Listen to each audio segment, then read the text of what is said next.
RSS ನಿರ್ಬಂಧಕ್ಕೆ ಪತ್ರವನ್ನ ಬರೆಯಲಾಗಿದೆ. ಕೈ ಕಮಲದ ಮಧ್ಯೆ ಸಂಘರ್ಷ ಕೂಡ ತಾರಕಕ್ಕೇರ್ತಾ ಇದೆ. ಆರ್ಎಸ್ಎಸ್ಗೆ ಅಂಕುಶ ಹಾಕುವ ಬಗ್ಗೆ ಖರ್ಗೆ ಅವರು ಹೇಳಿಕೆ ಕೊಡ್ತಾ ಇದ್ದಾರೆ. ಆರ್ಎಸ್ಎಸ್ ನಿರ್ಬಂಧಕ್ಕೆ ಪತ್ರವನ್ನ ಬರೆದಿದ್ದಾರೆ. ಕೈ ಕಮಲದ ಮಧ್ಯೆ ಈಗ ಸಂಘರ್ಷ ತಾರಕಕ್ಕೇರ್ತಾ ಇದೆ. ಆರ್ಎಸ್ಎಸ್ಗೆ ಅಂಕುಶ ಹಾಕುವ ಬಗ್ಗೆ ಖರ್ಗೆ ಅವರು ಹೇಳಿಕೆ ಕೊಟ್ಟಿದ್ದಾರೆ. ಸರ್ಕಾರಿ ಸ್ಥಳಗಳಲ್ಲಿ ಕಾರ್ಯಕ್ರಮ ಬೇಡ ಅಂದಿದ್ದೀನಿ ಅಷ್ಟೇ. ಪತ್ರ ಸಮರದ ಬಳಿಕವೂ ಪ್ರಿಯಾಂಕ್ ಖರ್ಗೆ ಅವರು ವಾಗ್ದಾಳಿಯನ್ನ ಮಾಡಿದ್ದಾರೆ. ಎಲೆಕ್ಷನ್ ಗೆಲ್ಲಬೇಕು ಅಂದಾಗ ಗಣವೇಶ ಹಾಕ್ತಾರೆ. ಮುನಿರತ್ನ ಗಣವೇಶ ಹಾಕಿ ಗಾಂಧಿ ಫೋಟೋ ಹಿಡಿದಿದ್ರು. ಗಾಂಧಿಯ ಕೊಂದಿದ್ದವರು ಗಾಂಧಿ ಫೋಟೋ ಹಿಡಿದಿದ್ದಾರೆ. ಸುಳ್ಳು ಸೃಷ್ಟಿ ಮಾಡುವುದರಲ್ಲಿ PhD ತಗೊಂಡಿದ್ದಾರೆ. ಆರ್ಎಸ್ಎಸ್ ಇಲ್ಲದೆ ಬಿಜೆಪಿ ಶೂನ್ಯ, ಧರ್ಮ ಇಲ್ಲದೆ ಆರ್ಎಸ್ಎಸ್ ಝೀರೋ ಅಂತ ಹೇಳಿದ್ದಾರೆ. ಆರ್ಎಸ್ಎಸ್ ನವರು ಹೇಡಿಗಳು, ಅವರ ಇತಿಹಾಸ ಪುಟ ತೆಗೆದು ನೋಡಿ ಅಂತ ವಾಗ್ದಾಳಿಯನ್ನ ಮಾಡಿದ್ದಾರೆ ಪ್ರಿಯಾಂಕ್ ಖರ್ಗೆ ಅವರು. ಹಾಗಾದ್ರೆ ಏನ್ ಹೇಳಿದ್ದಾರೆ ನೋಡೋಣ. ಇದ್ರೆ ನಾನು ನಿಮ್ಮ ಅಮಿತ್ ಶಾ ಅವರು, ರಾಜನಾಥ್ ಸಿಂಗ್ ಅವರು, ನಿಮ್ಮ ಜೋಶಿ ಅವರು, ನಿಮ್ಮ ಅಶ್ವಥ್ ನಾರಾಯಣ ಅವರು, ಅಶೋಕ್ ಅವರು, ಯಾರೇ ನೀವು ಇಡೀ ನಿಮ್ಮ ಅನುರಾಗ್ ಠಾಕೂರ್ ಅವರು ಎಲ್ಲ ನಿಮ್ಮ ಯಾರ್ಯಾರು ಅಲ್ಲಿ ಮೇಲ್ಗಡೆ ಇದ್ದಾರಲ್ಲ, ಅಲ್ಲಿ ಕ್ಯಾಬಿನೆಟ್ಟು, ಇಲ್ಲಿ ಆಪೋಸಿಷನ್ನು, ಇವ್ರ ಮಕ್ಕಳೆಲ್ಲ ಏನು ಮಾಡ್ತಾ ಇದ್ದಾರೆ ಸ್ವಲ್ಪ ನೋಡಿಬಿಡಿ ಸರ್ ಅಷ್ಟೇ. ಇವ್ರ ಮಕ್ಕಳೆಲ್ಲ ಯಾಕೆ ಗಣವೇಶ ಹಾಕೊತಾ ಇಲ್ಲ, ಯಾಕೆ ತ್ರಿಶೂಲ್ ಇಟ್ಕೊಂಡು ಓಡಾಡ್ತಾ ಇಲ್ಲ, ಯಾಕೆ ಗಂಗನಲ್ಲಿ ಸ್ನಾನ ಮಾಡೋಲ್ಲ, ಯಾಕೆ ಇವರು ಧರ್ಮ ರಕ್ಷಣೆಗೆ ಹೋಗ್ತಾ ಇಲ್ಲ, ಗೋ ರಕ್ಷಣೆ ಮಾಡೋದಿಲ್ಲ, ಗೋಶಾಲೆ ನಡೆಸ್ತಾ ಇಲ್ಲ, ಗೌಮೂತ್ರ ದಿನ ಎದ್ದು ಗೌಮೂತ್ರ ಯಾಕೆ ಕುಡಿತಾ ಇಲ್ಲ, ಇವೆಲ್ಲ ಬರೇ ಬೇರೆಯವ್ರಿಗ? ಧರ್ಮ ರಕ್ಷಣೆ ಮಾಡಲಿಕ್ಕೆ RSS ಪ್ರವಚನ ಬೇರೆ ಇಲ್ಲ. ಹಿಂದೂಗಳು ಏನೋ ಅಪಾಯದಲ್ಲಿದ್ದಾರೆ, ಹಿಂದೂ ಧರ್ಮ ಅಪಾಯದಲ್ಲಿದ್ದಾರೆ, ಇದು ಉಳಿಸ್ಲಿಕ್ಕೆ ನೀವೆಲ್ಲ 4 ಜನ 5 ಜನ ಮಕ್ಕಳು ಹುಟ್ಟಿಸಿ ಅಂತ ಇವ್ರು ಬ್ರಹ್ಮಚಾರಿಗಳಿಗೆ ಇರಬೇಕು. ಬಡವರಿಗೆ ನೀವು ಮಕ್ಕಳು ಹುಟ್ಟಿಸಿ ಅನ್ಬೇಕು, ಅಲ್ಲಿ ಬಡತನ ಇದೆ.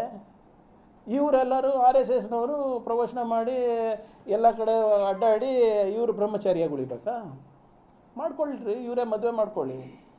ಬೇರೆ ಥರ ಲೈಂಗಿಕ ಕಿರುಕುಳ ಕೊಡ್ತಾ ಇದ್ದೀರಲ್ಲ RSS ಶಾಖೆಗಳಲ್ಲಿ, ಮದುವೆ ಮಾಡ್ಕೊಳ್ಳಿ ಅಧಿಕೃತವಾಗಿ.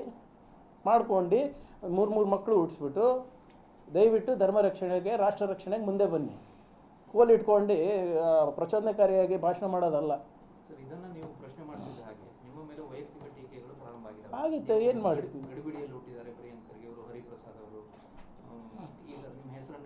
ನೋಡ್ರಿ, ನಾವು 7 ತಿಂಗಳು ಹುಟ್ಟಿದ್ದೀವ, 9 ತಿಂಗಳಲ್ಲಿ ಹುಟ್ಟಿದ್ದೀವಿ ತಾನೆ. ಹಾಂ, ನನಗೆ ಅವ್ರಿಗೆ ಏನು ಡಿಫ್ರೆನ್ಸು? BJP ಅವರಿಗೆ, RSS ಅವರಿಗೆ? ಹಾಂ, ಗಡಿಬಿಡಿನಲ್ಲಿ ಹುಟ್ಟಿದ್ದೀವಿ ಅಂದರೆ ಇವ್ರಿಗೆ ಹಿಂಗೆ ಗೊತ್ತಾ?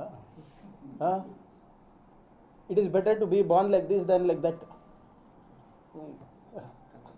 ಸರಿ ಇಲ್ಲ, ಹಿಂಗೆ ಗಡಿಬಿಡಿಯಾಗಿ ಹುಟ್ಟಿದ್ದೀನಿ ಅಂದರೆ ಇದೇ ಬೆಟರ್ ಅಲ್ಲ ಅವ್ರಿಗಿಂತ. ಅವ್ರು ಪುರ್ಸೊತ್ತಲ್ಲಿ ಹುಟ್ಟಿಸಿದ್ದಿದ್ರೆ ಹಿಂಗೆ ಆಗೋದು. ಮೆದುಳು ಇಲ್ಲ, ಆ ಕಡೆ ಲಾಜಿಕ್ ಇಲ್ಲ. ಯಾವುದಾದ್ರೂ ಇದ್ದರೆ ದಾಖಲೆಗಳಿಟ್ಟು ಮಾತಾಡ್ಬೋದಪ್ಪ. ಇವರಿಗೆಲ್ಲ ಪುರ್ಸೊತ್ತಲ್ಲಿ ಹುಟ್ಟಿಸಿದ್ರಲ್ಲ, ಅದಕ್ಕೆ ಹಿಂಗೆ ಆಡ್ತವ್ರ? ಹಾಂ, ಓಕೆ.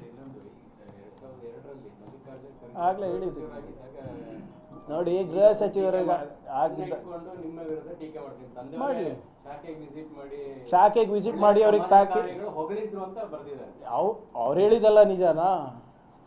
ಅವ್ರು ಹೋಗಿ ಅಲ್ಲಿ ತಾಕೀತು ಮಾಡಿದ್ದಾರೆ ಆ್ಯಸ್ ಹೋಮ್ ಮಿನಿಸ್ಟರ್. ನೀವು ಶಿವಾಜಿ ನಗರ್ನಲ್ಲಿ ಮಾಡ್ತಾ ಇದ್ದೀರಾ, ಇದು ಕಮ್ಯುನಲಿ ಸೆನ್ಸಿಟಿವ್ ಝೋನ್ ಇದೆ, ಏನಾದರೂ ಬಾಲಾಗಿಲ್ಲ ಬಿಚ್ಚಕ್ಕೆ ಹೋದರೆ ಇಲ್ಲಿ ನಾವು ನಿಧಿನಿ ಅಂತಲೇ ಹೇಳಕ್ಕೆ ಹೋಗಿರೋದಲ್ಲಿ. ಯಾರ ಜೊತೆ? ಅವಾಗಿನ IPS ಆಫೀಸರ್ ಇದ್ದರು, ಸಾಂಗ್ಲಿಯಾನವರು, ಅವ್ರ ಜೊತೆ ಹೋಗಿದ್ರು. ಅದ್ರ ಹಿಂದೆ ಫೋಟೋ ಸರಿಯಾಗಿ ನೋಡಿ. ಇನ್ನು ಕೆಲವು ಅಧಿಕಾರಿಗಳು ಯೂನಿಫಾರ್ಮ್ನಲ್ಲಿದ್ದಾರೆ. ಹಾಂ, ಅದೇ ಇವ್ರು ಸುಳ್ಳ್ರಿ, ಎಲ್ಲನೂ ಸುಳ್ಳು.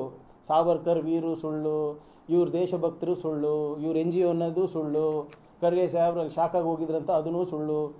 ಹೋಗಿ ಮುಖದ ಮೇಲೆ ಊದು ಬಂದಿದ್ದಾರೆ, ಅದು ಹೇಳಲ್ಲ ಇವರು.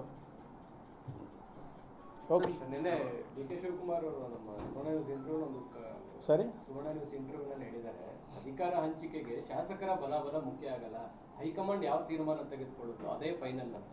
ಈಗ ಎಲ್ಲರೂ ಅದೇ ಅಂತ ಹೇಳ್ತಾರೆ. ಹೈಕಮಾಂಡ್ ತೀರ್ಮಾನಗಳು ಹೇಗೆ ತಗೊಳುತ್ತೆ? CLP ಅವ್ರಿಗೆ ಎಲ್ಲ CLP. ಸರ್ಕಾರಿ ಜಾಗವನ್ನ RSS ಉಪಯೋಗಿಸೋದು ಸರಿಯಲ್ಲ.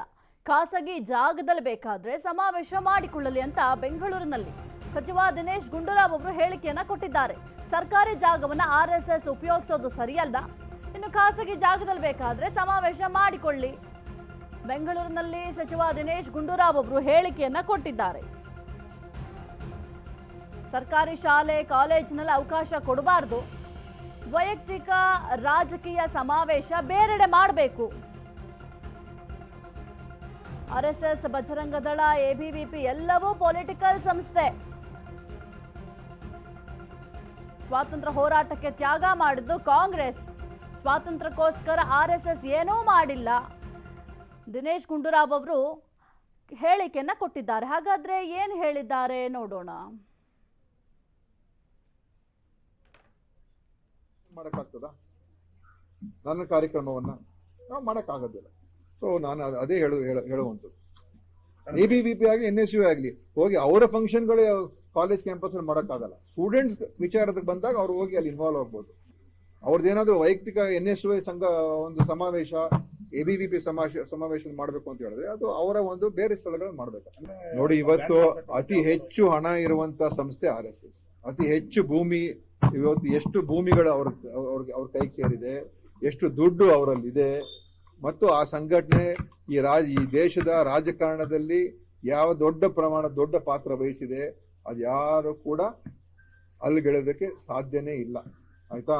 ಅದಕ್ಕೋಸ್ಕರ ಅದ್ರ ಬಗ್ಗೆ ಏನ್ ಚರ್ಚೆ ಮಾಡೋದು ಅವಶ್ಯಕತೆ ಇದೆ ಅಂದ್ರೆ ಇಡೀ ಎಲ್ರಿಗೂ ಪ್ರತಿಯೊಬ್ಬರಿಗೂ ಕೂಡ ಗೊತ್ತಿದೆ. ರಾಜಕೀಯ ಅಲ್ಲ ರೀ, ಹಿಂದುತ್ವ ಸಂಘಟನೆಗಳು ಒಪ್ತಾ ಇರ್ಲಿಲ್ಲ. ನಮ್ಮ ಏನು ಸುಧಾರಣೆ ಆಗ್ತಕ್ಕಂಥ ಅಂತರ್ಜಾತಿ ವಿವಾಹಗಳಿಗೆ ಮೊದಲು ಅವರು ಒಪ್ಪೇ ಇರಲಿಲ್ಲ.